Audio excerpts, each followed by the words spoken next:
Christian parenting.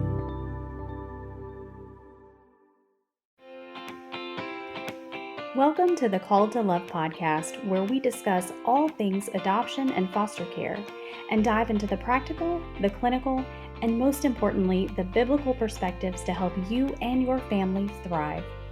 I'm Summer Colbert, adopted mom, director of adoption and foster ministry, and champion for the Arkansas Baptist Children and Family Ministries. Adoption and foster care aren't just a process.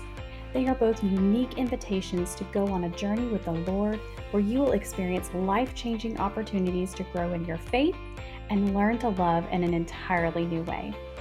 One thing is for sure, being called to love means you will never be the same.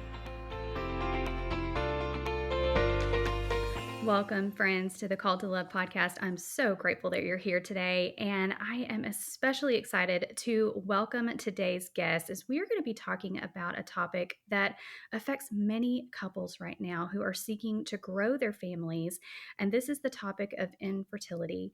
And joining me for this conversation are authors and founders of Waiting in Hope, Jenn Hesse and Kelley Ramsey. Ladies, welcome. Thank you so much for being here. Thanks so much. Thank you for having us. Now, both of you have your own personal experience with infertility, giving you expertise on this topic, but you also speak with and serve countless others who have this shared experience. And I really feel like this can be a silent struggle. It's a very vulnerable struggle to go through infertility, and everybody has their own unique experience with that. And so let me just ask right off the bat, how common is infertility in our society today? Oh, super common. I think a few years ago it was 1 in 8, but now they've changed it to 1 in 6 couples will face infertility. But with 1 in 4 having miscarriage or loss, the number is a lot higher because miscarriage is attached to infertility, even if you're not struggling. You know, if you can get pregnant and you don't carry, it's still very similar. That's a great point. So Yeah, it's high. It's such a hard thing. It is. So with that, you're seeing, I mean, I think especially going out and about, you're trying to function in society, you're trying to get through your day, but people are carrying this terrible weight and this grief and just a lot of heartache with that. And so often the pain is too deep to even give words to. So I'd like to ask each of you to take a moment to share your own infertility journeys in a way that, and put words to it in a way that maybe our listeners can relate to and for the first time. Yeah, it is. It's hard. It's a journey. That's kind of the metaphor that we use in the book. And one of the other ways to describe it to someone who's like, not experienced it themselves. But if you have, you can totally relate to the roller coaster of emotions that you experience every month. Because you just go through this time of, oh, your hopes are raising at the beginning of your monthly cycle, and like, this could be it. And then you're probably doing things to try and make sure, the best possible scenario, like, for this to happen. And then you have to wait like 2 weeks. The 2-week wait is brutal. Where you're just worrying about like every little thing. Could this symptom be, mean pregnancy, or could it mean like my period is coming, or, and it's a lot of wondering. And then, you get to the end and it's a negative pregnancy test, and then you're just like plummeting into disappointment and wondering like, is this ever going to happen? So it is a wild ride, but then you continue to get on it over and over again because of that deep longing, that and God-given longing for a child. Yeah. And no matter what your journey is, because we all have very different stories in this, it's the same feelings of hope, let down, hope, let down. Or the waiting is so long and so consistent that you get weary from it. I mean, I know Jen and I, when we connected, we were on a different part in our journey. But we were still like, you still feel those feelings of, of the tiredness, of the exhaustion from waiting and hoping. And And for us, both of us were very lonely and isolated until we found community, until we found a place to be known and seen and understood. And I went through infertility for a year with just my husband and some close friends who knew, but they weren't going through it. And I thought I was the Right. only one. And that's the like, that's the that's the like prickly part, is like, that's what hurts the most, is you really do think in isolation that you're it. Like, you don't see the others, Right. you just see the one. And quietly, they're all around you. Like, when you're sitting Yeah. at a table and I speak and people are at tables, I'm like, one of you is within infertility right now, in secondary infertility, or has had a loss. Like, odds are one or two of you. And that's hard to realize, and people don't want to talk about it. And so it's just, it's Mm-hmm. lonely. Yeah. That's such a good point. And it's really difficult to know when you haven't experienced that, how to speak into that. And we're going to talk about that a little bit into our conversation. But I love what you said, Kelley, about community. And so I want to ask, because you're in Texas and Jen is in Oregon. So, but the Lord somehow brought you two together and he orchestrated this friendship, which led to a community, which has led to a ministry. Tell me a little bit about how that came about. Yeah, well, going through my own infertility journey, this is Kelley. My husband and I were like, we can't be the only ones. So we asked our church at the time, there's got to be more. And lo and behold, we said, we'll help and do whatever. And they were like, well, it's actually needed. So why don't you help restart or start a support group for infertility? And I said, okay, let's do this Bible study, even though we didn't have anything to study. And this Yeah. group, and there was 3 people I knew within my own like Sunday school class, because that's the kind of church I went to at the time, and we were all there. Nobody knew that we were all going through it, and then this community just formed, and we started trying to find things to read and to look into and how to be hopeful. And then the name came of what we'd be, and from there it just grew and grew. And my husband and I decided to hold an event in between actually pregnancies. And miscarriages, and we held an event because the Lord like woke me up in the middle of the night, and I was like, oh no, I was on a stage. I hate stages. Okay. And so we did it, and lo and behold, people came from everywhere in Houston, and I was like, oh, this is Wow. what we have to do. They all need support. And when men are crying in front of you, because I've never gotten to talk to anyone, it's like, oh yeah, we really have to do this.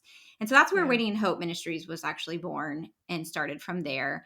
And then I started at some point stalking Jen, and we were like, we were speaking the same voice, and uh and and had the same mindset and heart. And I was just like, yes. So I reached out to her numerous times. And finally, I think I bugged her enough that she's like, okay, maybe we Mm-hmm. do this together. I mean, her approach and how that all went might be The different, Lord but did it. the Lord did it. And what's crazy is through social media, we have this friendship that I can't imagine not having. And the Lord called us to write this book, Waiting in Hope, the devotional, and we were like doing it completely remote. We had never met. And it was during COVID, and we're like writing this. It's And I mean, amazing. when we finally met, I was like, oh my gosh, you're taller than I thought you were. It was so funny. Yeah, we were doing Zoom before it was cool, is like what we like to say, because we had Yeah. meetings and I love it. would talk and about ministry stuff before the book even like came about. So yeah, it technology, God can work through that, and even Does have even good things. Facebook, like, because that's where we connected. Yeah. And I had been doing Yeah. local support groups too, like through and Mhm. then after me and my husband, our infertility journey. So yeah, it's just we like to think about it how like the message that you are not alone is probably like the first and foremost thing to get across to women and couples, because that's how you feel, and that's the kind of avenue that the enemy works in, of thinking like, no, that you no one Right. gets you and God has abandoned you, and then it just piles on the lies. But even in this, like, Yeah. God didn't have Kelley and I do this alone. Like, he partnered us together. Thank goodness. And then with the community, like, we have as part of the book, like, we interview lots of other women and people who have led support groups and things like that. So it's not just our voices, and that's not. It is not just our stories. It's about the community that God formed through the pain Right. and the grief, and made something beautiful from Mm-hmm. that. Yeah, because we need community. Like, Absolutely. whether it's cancer or losing a job Mm-hmm. or adoption or marriage, like we need community. Like we cannot do this alone, any of it. And so That's the right. more we're in isolation, the more we are burdened and lonely. And there's something beautiful about allowing your friends, your family, your people to come beside you, even if they don't get it and understand, Yeah. allowing them Yeah. and kind of showing them the pain so that they can at least hold you. I mean, Moses had people holding his arm. He had friends holding his arms up Yes. when the burden got too heavy. And that's what That's we right. need. I mean, I had people showing up in the pain of my grief to Mm-hmm. just sit with me. And there's nothing more encouraging and supportive and helpful than that. Oh, that's so good. Such a good word. I want to come back to something that Jen just said that I think is so important to highlight, and that's the lies that women believe Mm.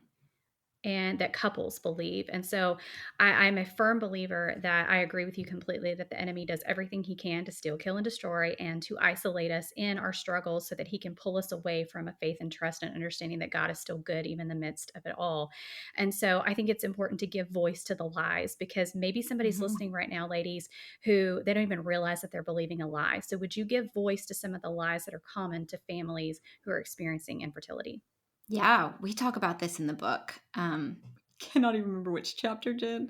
But we just talk about number one, what the lies are. Number two, how to identify them and call them out and speak truth over them. But Yeah. lies, like we just talked about, that you're alone. Lies that it's a punishment, that it's your fault. Right. The lie that you're broken, that you've done something wrong, that God doesn't love you. And some of these things are even things that people try to say in love and Mm-hmm. hope and helpfulness of like, it will just happen Yeah. if you have enough faith. And so then you Mm-hmm. start to question your faith. And Yeah. I mean, Mm-hmm. There's a lot of shame that can build up, and that can come internally through your own like doubts and insecurities, and like even Yeah. specific to your body, because you're like, well, God made me to do this, but it's not Yeah. mhm, happening. And so you feel that brokenness. Right. But also that kind of the external pressure, like everybody else is in this place, and it feels mhm, like, you go to church on Sunday and all you see is pregnant bellies and babies and children and families, That's right. and then you feel out of that, out of the community. And so there are so many, factors just kind of almost seeming to work against you. And you do feel Yeah. like we talked about that, like it being a spiritual battle as well in the midst of infertility. And, Jesus gives us the truth to overcome the lies. And it starts with, though, like identifying, yeah, what is that? And what am I feeling? And bringing that before the Lord, and saying, well, I feel like I'm being punished, but I know you love me. So what do I do with this grief and Yeah. feeling Yeah. guilt? Yeah. That's such a good point. And it is, I mean, walking through that, and you've already talked about how it's already a Mm-hmm. roller coaster from a month to month basis. And so you're already worn down emotionally, even physically, with maybe what you're trying to do with your body to try to create those optimal results, right? To mhm, be able to conceive. And then on top of that, you've got the enemy just hammering you, hammering you, hammering you with the mhm. accusations, with the lies, with all the things. And so you can see how easy it is for a woman to become worn down. But Kelley, you made a great point when you were talking about men who were coming to you and they were in Yeah. tears. Infertility doesn't just Mm-hmm. affect us as women, it Mm-mm. affects the men as well. And so I want to ask and give you guys opportunity to speak into that as well, how it affects the men and how it Mm-hmm. affects our marriages when we're walking through this exhaustive journey and roller coaster. Yeah, our marriage is so important to highlight in this journey. So thank you because so much so that we put several chapters in here about Mhm. marriage in the book and something we highlight in the ministry. We have couples dinners, we have things to make sure that the men are included because when they get together and realize I'm not the only one that my wife's talking like this, or I'm not the only one carrying this heavy burden or trying to fix and help her and I can't. And, almost a little like my wife isn't the only one and I'm not the only one is so good for them. But, if we talk about that the enemy is trying to still kill and destroy our hearts and our feelings and our connection to the Lord during infertility, then he is very much after our marriage. Because if he can get our marriage, then he can get the future, what our marriage can do. He, whether that's children or not children, that's his bigger game, in my opinion, and something I feel very strongly about. And that might be my soapbox, is if we don't take care of the marriage in infertility, you either become stronger because of your infertility and your pain and your adoption and the struggle and the waiting, or you break. And sometimes for us, it took infertility for us to get even stronger and closer, but there was some breaking before that. Some good things that needed to happen, but also some refining and some struggle. And so if we hadn't had a community of other believers and other people that were pushing us forward, and our own convictions of we're not going to let this get us, we're a team, then it could have been a totally different story. I know a lot of infertility couples in previous who've now come to me years later who were like, I wish I would have known and spoke about the things that you guys are saying, because it would have made a difference in our marriage, and we don't have a marriage anymore, or whatever it may be. And I think we give real tools is really our goal. We want to be practical, and we also want to be spiritual. So how to approach intimacy, how to keep the bedroom holy, how to keep your decision making where you're putting both of you in this, because it's a heavy burden on the men, whether we realize it or not. They feel like they need to fix us and help us, and they can't, and they don't understand, but they feel the sorrow, but they're trying to be strong. And so we talk through a lot of those things, because it is, they hide it. Right, Jen? They put on, for the most part, men put on this, it's going to be okay. And it's going to be all right. And, this hopefulness. And then the women get upset, I feel like, in most groups. This is typical in most groups. And they're like, why doesn't he care more? Why doesn't he feel this like this? And I just have to remind women, just like myself, we feel it so much and all the time. And they try to compartmentalize it so that it doesn't take over. And to be strong, because if, we're always the one falling apart per se, someone has to be there to hold us. And but some of the most beautiful parts of our marriage and infertility were when I said, I don't need you to be strong right now. I need you to sit in this with me. And I need to know that you feel this too. And so he let down that wall, and we would just weep together, and not cry, weep. There's a difference. Yeah. And the expectations, they're all smashed to bits, right?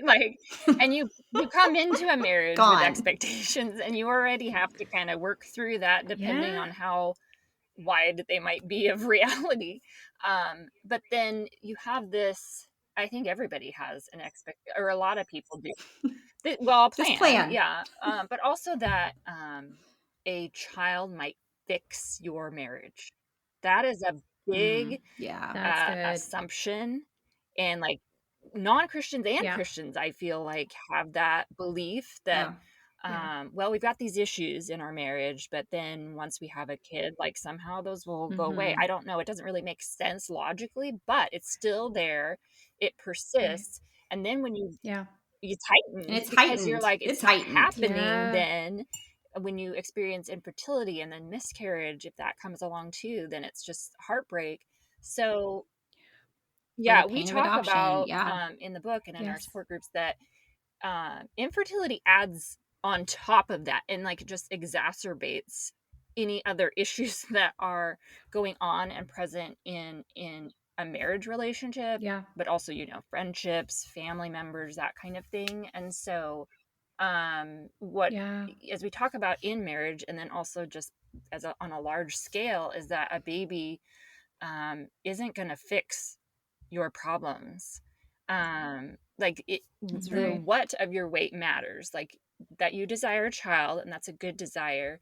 And yet a child is not going to resolve all of your problems or all of your longings. And so, yeah, Mhm. Right. I think that, but it takes time to work Yeah. through the disappointment and the grief, and coming to that place of saying, okay, Lord, what are you leading us to as Yeah. a married couple, but then also to what are you doing in my heart? Hey families, did you know that Christian Parenting has an entire online store filled with resources created to help you confidently raise your kids to follow Jesus? And today we want to offer our podcast listeners a special 15% off discount when you use coupon code PODCAST2024 at checkout. Our Christian Parenting store is filled with products for both parents and kids. These resources will help you pray for your kids, walk through life's ups and downs, and develop great faith habits at home. We have everything from prayer journals for parents, family discipleship tools and activities, and a variety of books. We also have products just for your kids like devotionals and scripture-based cards to stick in their backpacks and lunchboxes. We consider it an honor to provide you and your family the resources you need to build a strong faith foundation. You can visit christianparenting.org/store to see everything that's available, and make sure to use coupon code PODCAST2024 at the checkout to get your 15% off your order. Now let's get back to the conversation. Yeah. Yes. It's Oh, a spiritual journey. It really is. And yeah. otherwise, I mean, I don't know how people make it through this hard stuff. I really don't. But like Yeah. you were saying, whether it's infertility or adoption or whatever it may be in our stories, if we're expecting that baby to solve it and to make it all better, number one, That's it's not right. fair to that baby. Right. It's not fair to that That's child. right. It to put that pressure and that pain on them, because it will be on them, and they won't fill that Yes. void, and then Mhm. you'll still feel it. Yeah. Um, and that's hard, which is Yes. why it's so important for us to take the time and to not rush ahead and not jump as fast as we can, and whatever, take your process and your plan and what the Lord's leading you to, take it slow and steady and prayerfully, because the times So good. I was more disappointed in myself was when my husband was saying whoa and I was rushing ahead, and then Yes. it caused more pain for us because we weren't grieving that first loss, or we weren't taking the time to let my body heal, or whatever it may have been, deal with, Yeah. take some time for our marriage, because that's what we needed. Right. I celebrate when I have women and couples who are like, Mhm. we're on a break, and not a break to be like God's going to do it, but on a break to be like, we're fasting or we're Yeah. focusing on what matters here. And I'm like, Yeah. yes. That is so, so good. And that is the heart of it really, because at the end of the day, throughout this journey, whatever our longing is, only the Lord is Absolutely. going to satisfy. Yeah. And that relationship with him, and everything we experience, the good, the bad, the brokenhearted, journeys that we all walk through, because this is, I mean, we live in an imperfect world. It's filled with Mm-hmm. sin, and we're not going to have what we long for, which Mhm. is heaven ultimately, and perfection and restoration. And so we've got to experience hard things, and yet ultimately the Lord is our answer. And that sounds like a Sunday school answer in the sense, but really it is. And I mean, I'll just be completely transparent with y'all. I am 41 years old, and I am the adult result of a relationship meant to fix a lifelong longing and a broken marriage. And so, like, I have grown up with that pressure, and for years as a child, and even coming into adulthood, I didn't Mhm. understand that that was what had been placed on me. And so I Mhm. can speak to that, and I can affirm that. And I have a wonderful relationship with my parents, and I love and adore them, and I'm not angry with them for that. But coming into this season of my life, and even having conversations like this, it's like an aha moment of, yes, I understand what that feels like, to have that expectation placed on me to fulfill a longing Oh. that was placed, by the Lord. And so thank y'all for that aha moment Mhm. right now in this conversation. But that's such an important thing for us to dive into, and for Mm-hmm. us to all be able to examine our hearts and say, what are we really Mhm. longing for? And if the answer at the top of the list is not the Lord, I love your advice. Pause, fast, pray, seek Him, look to His word and understanding who He is, and then allowing Him the time and the space to work whatever His plan is for your life. That's so good, ladies. You had talked about this a moment ago, and I want to go back to this, adding to the strain, because we've kind of talked about the individual strain, and then we've talked about the strain on the marriage, and then it kind of just creates this ripple effect and all of our relationships, because you do have people who are well-meaning, who see your struggle, who they have a lot of advice, they have a lot of spiritual comments, they have a lot of well-meaning, ways that they want to contribute to your journey. But sometimes when you're walking through this, when our hormones are elevated, when our minds and our bodies are exhausted, our nerves are raw, like all the things, right? What advice do you have for those experiencing infertility when it comes to guarding our response? Because I can feel like, we can go one of two ways. Like, we can lash out and everybody's going to be like, I'm not touching that with a 10-foot pole. Or because we want people to lean in, like you both have said that, right? Like, we want people to lean in and go through and feel this with us and sit with us in our hard moments. But sometimes we're a hot mess and we're just like, all of our feelings are all over the place. And so how would you advise and they're people who scared to come? Yes, absolutely. So speak into that for a moment, because like, I want to get real in this conversation. I want people to walk away from this conversation today feeling like, oh, I feel seen, I feel heard, like you've said, and I really feel like I can take this and I can apply this and grow from it. Whew. Yes. There's so many things we could talk about with this. So much bad advice. Yeah. Like, the list could go on. And even, I've been in groups leading and I'm like, okay, we're going to have to stop this list because now we're getting to grumbling. And though I feel like grumbling is needed a little here, I've heard everything from like Job's friends, what have you done? To my uterus works, maybe you should just have it. Like, there is a gamut from bad to worse. And wow. I would say for the response, it took a long time. I think at first I was very weepy and just would explode with the emotions. I believe, let's get real here. There was a time, my husband is a dentist, and so he worked in the area that we ate out at. And there was one dinner I was losing my mind. And there was tears, and my food wasn't the way I wanted it, and it was wrong. And I wasn't being like mean or rude, but I was not a happy camper. Yeah. And enough that he felt awkward, like my husband. And I couldn't stop crying. And whether it be church, a restaurant, the coffee shop, it doesn't matter where you're at. And so much so that we both decided, he got my okay to write on the note, because he's a dentist right here in that area, and to write down like, I'm so sorry, we're going through some things. Like, because I was, a hot mess, and there's been times where, I've cried and yelled at places where I shouldn't. When someone would ask those first questions, what's your name? Do you have any kids? Because I'm at an age where I should. And, there was one time, I think, at the grocery store, and I was like, no, I don't, but I want some. Like, do you have one? It took a long time for my responses to be loving and kind. And that had to come from my heart healing, and for a place to put that. Number one, community to vent some of that to a little. And then also like a real, honest community that would also point me to good and hopeful and loving and truth.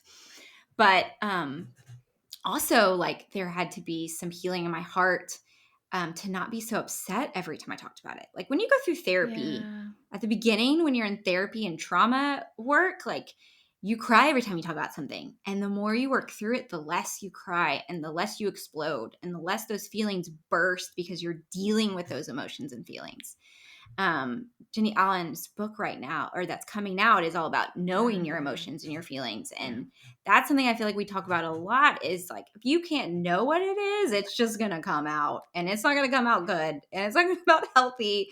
It's just going to explode on those people you don't want to explode on. And so we work through in the book and in our groups, just like teaching them how to have tools of like responding to people, how to respond in a healthy way, writing out some already prepared answers. So you're like good to go when those situations come up, because the last thing you want is to be blindsided, and they're going to happen constantly. You're going to be blindsided. Yeah. So like whether it's a party or meeting someone for the first time or the grocery store, if you have a snippet and then a longer one to be able to explain in your own way how to answer those basic questions, it gives you like, I got a plan. I got a game plan. That's and I'm not as scared. Like I can go into this situation. Yeah.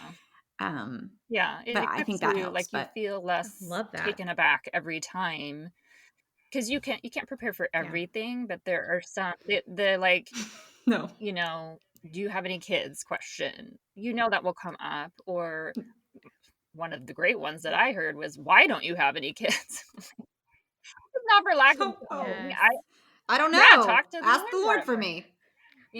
So, but having that. Do you really know how this works? I don't know. Do I? Can you explain it to me? It's just ridiculous.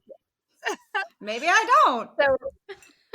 Maybe I missed that memo. Having that prepared answer for some of those that will come, it just it kind of almost takes out of the emotions of it a little bit, because it's almost like a business, transaction. Like, you ask that and I'm going to answer with this. Yeah. And hopefully that kind of shuts down any further interrogation, without getting your emotions, wound up too much in that moment. And we talk about another thing in the book that's more pertaining to envy, and how that is so hard when you are hearing a pregnancy announcement. And that is one of the worst things for me, that I had such a hard time with that when we were going through infertility, because it's like, well, I'm happy for you. That's wonderful. You're having a baby, but this is exactly what I'm hoping and praying for. And we started getting into the time where other families were having their second pregnancy announcement, and then we were getting lapped. Yeah. We call it lapping. Yeah. They were lapping us. It's so hard, and you don't want your heart to get into the place of envy, and yet it is very difficult to resist that. So something that I learned through over time and community, because a friend helped me talk through this, was to have something where you take 24 hours to journal, pray, talk with a trusted friend, get some of those emotions out, because the first response is out of grief, because you're happy for them, happy but sad for yourself. but sad for you, and sometimes you just need to cry, and then let that through. But then after the 24 hours, not that you're going to be done being sad, however, you might have some perspective, you sleep on it. And you say, you know what? What can I do in this situation? I can still thank God for creating life. I can still, you bring it back to the Lord. Yes, this hurts, but it's not just about me. It's about God is the author of life. And I don't know that woman's situation. Well, I mean, in some cases you might know them, but at the very least you can say, I thank God for this child, while I'm still praying for my own. So that is another kind of practical approach to dealing with not the unsolicited advice, or but also some of the hard things that come up very commonly. Everyone who's been through infertility struggles with this in particular. Hey, sweet friend, the new year is almost here, and Summer has big plans for the Called to Love podcast. One series she is working on right now is called The Lies Foster and Adoptive Parents Believe, and she needs your help. Is there a lie the enemy whispers in your heart, gets you to doubt this calling you're in? Whatever the enemy is saying, Summer wants to hear it. It is very likely you aren't alone, and Summer wants to use this series to empower you with God's truth. Send your lies, stories, comments, and questions to Summer with an email or direct message. Her email is summercolbert@gmail.com, and it's linked below along with all of her social media pages. Remember, you are not alone, and we want this podcast to be a helpful resource for you. Now, let's get back to the conversation. Yeah, the announcements. Yeah. Yeah, of course. I mean, and it's only natural. And I love that. It's very practical advice to allow yourself the space to process the feelings that are inevitable, to not stuff it or to give your own self more Right. grief on top of what you're already experiencing, and like shaming yourself and trying to, overly spiritualize that. And yes, we ultimately, it all comes back to, we need to surrender that to the Lord. But he gave us feelings and he gave us emotions. And so I think when we're submitting those back to him and when we're sitting with those with him, then that is a healthy space to be able to do that. So that's really, really practical. And I appreciate that. I think that's a great takeaway for this conversation. Now, I want to get to a part of the conversation related to foster care and adoption, because y'all both talked about this. You both have experience with this. So I want to lean into that a little bit. There's so many different ways that we could go with this conversation. And with comments, as we were just talking about, people like, well, if you can't have kids of your own, then there's lots of kids who need a home. Just go that route, and as we've talked about, and as our listeners know, this is obviously a big passion of mine, that we don't need to step into adoption unless the Lord specifically calls us to do so. We don't need to step into foster care unless the Lord specifically calls us to do so. So I would love for y'all to both take a moment just to share a little bit of your own experience with adoption specifically, and how that ties to our conversation today. Yeah, we do have a chapter in the book just talking about considering adoption, and all of the emotions and decisions and things that are, and that call, like you said, Summer, like the call to adopt. For us personally, me and my husband, so we, our oldest son, we welcomed him through adoption, and as a newborn, and we were paired, matched with a birth mother, and it was like overnight situation. So we got the call, we had nothing. Wow. We went and to pick him up and became parents overnight. So it was a whirlwind. But for us, when I talk to other couples who are thinking about adoption, coming from the place of infertility, I try to say that, okay, so our situation, we knew we wanted to adopt before we even experienced infertility. Some couples may be like that. Yeah. I think the majority who are going through infertility, the adoption piece was not considered until they encountered difficulty conceiving. And so it's going to be, and every story is unique. Every journey is going to be different. But that part of it is like, how are you even approaching adoption? Where are you coming from? And that matters in terms of your heart and your desires. And God is in the business of changing desires. So if you don't even have, which I have known women and men, like, and they have a variety of, feelings about it, God can transform our desires, and praise him for that, because sometimes our desires aren't for the right thing, but for a child, that's good. And it's specific though to adoption. Like, wanting a biological child is different than wanting to adopt a child. And so That's right. and in the book, I interviewed a friend of mine who has this great line about how adoption resolves your infertility because it fulfills your desire for a child and becoming a parent. And it does not, fulfill having a biological child. And you shouldn't feel guilt over that, because God gave us, I think, women and men, but especially women, having that, we have biological clocks. Like, there's that innate drive to conceive and carry. And so there's a part of that. It's a process of coming to the decision of even thinking about adoption. And just Just adopt is not. There's no There's nothing just about it.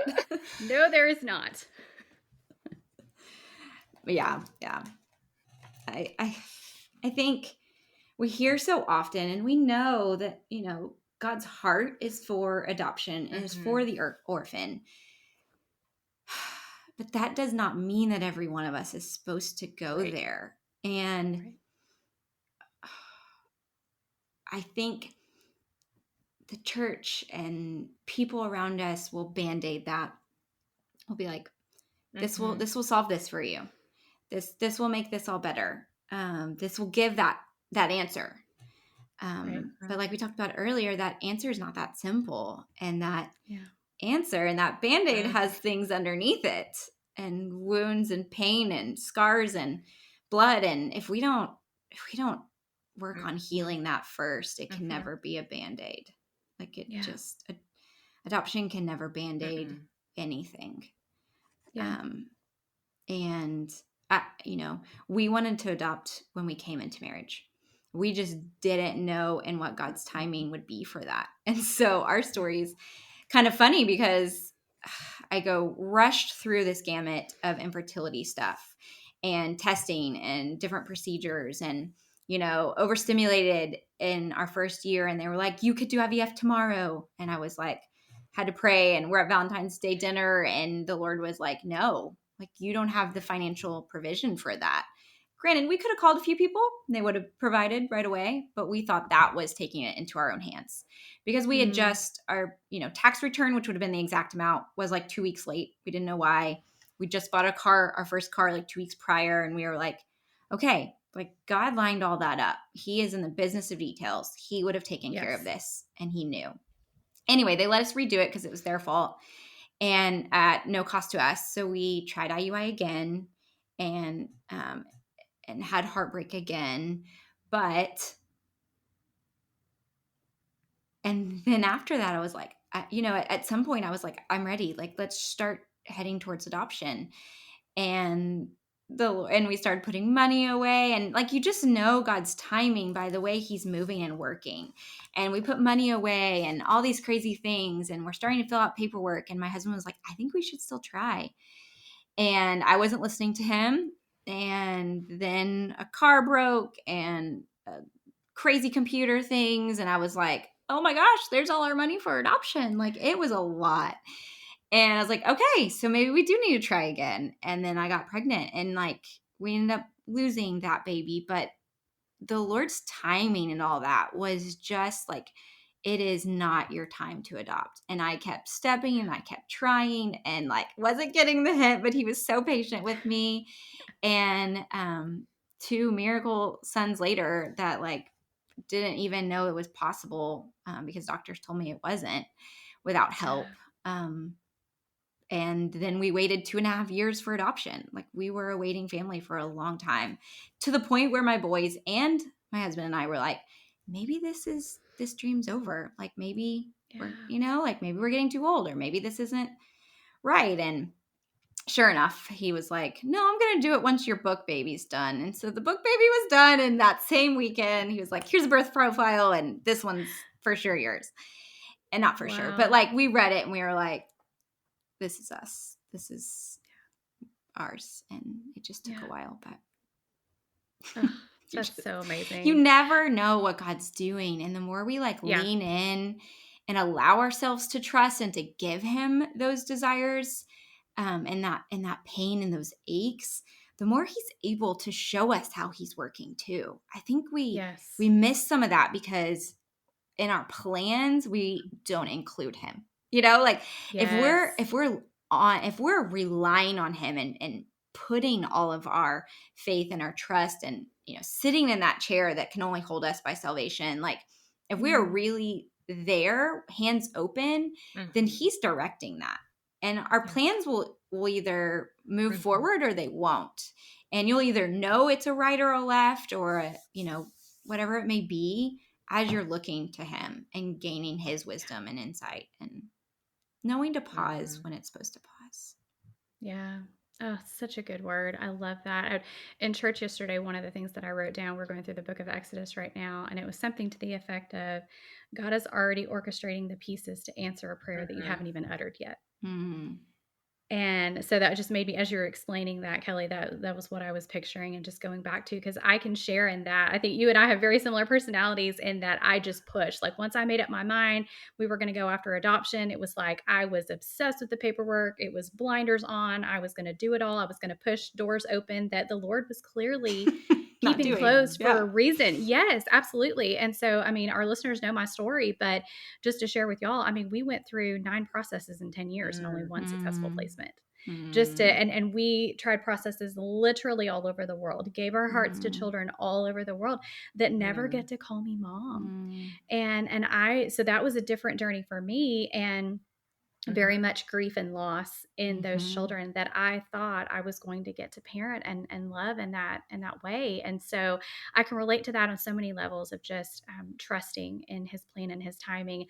And I love coming to kind of a little bit of a close of our conversation. You know, both of y'all, the Lord has fulfilled the longing in both of your lives that we've talked about today. And you have precious little lives that call you mama now. Mhm. And so I want to celebrate that and maybe give y'all a Mhm. moment to speak to the reward that came on the other side of the hard and the journey. Mm. Being a mom is sweet. But I think it's also I balance this because I speak with women all day long who don't necessarily want to hear that word. And that Yeah. word has a lot of pain to it. And so Yeah. it's the sweetest word. I mean, I'm fighting with my husband of what my 7-month-old is gonna say first. You know, like mama. He doesn't say mama, Yeah. but he's probably Yeah. gonna say dada. But They usually do. yeah. Mama.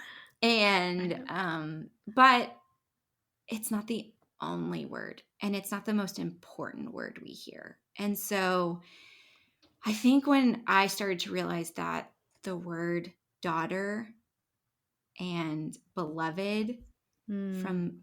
from my maker and my king and my Lord were sweeter, that my father called me beloved and calls me his daughter, when I realized those were more important than me hearing a mama, Mm-hmm. So good. Mm-hmm. my heart was different. And So good. because at the end of the day, being a mom is wonderful, but it's sanctifying Mm-hmm. and it's Yeah. rough. And it's a mirror, just like marriages, of your own sin and your own selfishness and Yes. your own junk. And Preach. we're in a hard season right now. And I'm like, they say this is supposed to be fun.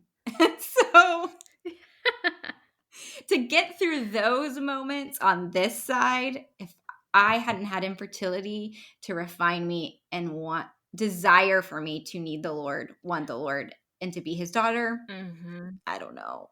Because That's I good. had some bad examples to Mm-hmm. follow. So Yeah. Yeah. That's really good. Well, yeah. And both of us are moms, boy moms, and both of us had the desires. we're Yeah. we're a different breed. The desires fulfilled for biological children that God, enabled miraculously, but also for our desire for adoption and experiencing that. And Mm-hmm. like with my oldest, we have a wonderful relationship with his birth mother that I cherish. And so there's so many things that came about like through infertility that I thank God for, that I wouldn't have said that at the beginning, like not Mm. knowing what was ahead.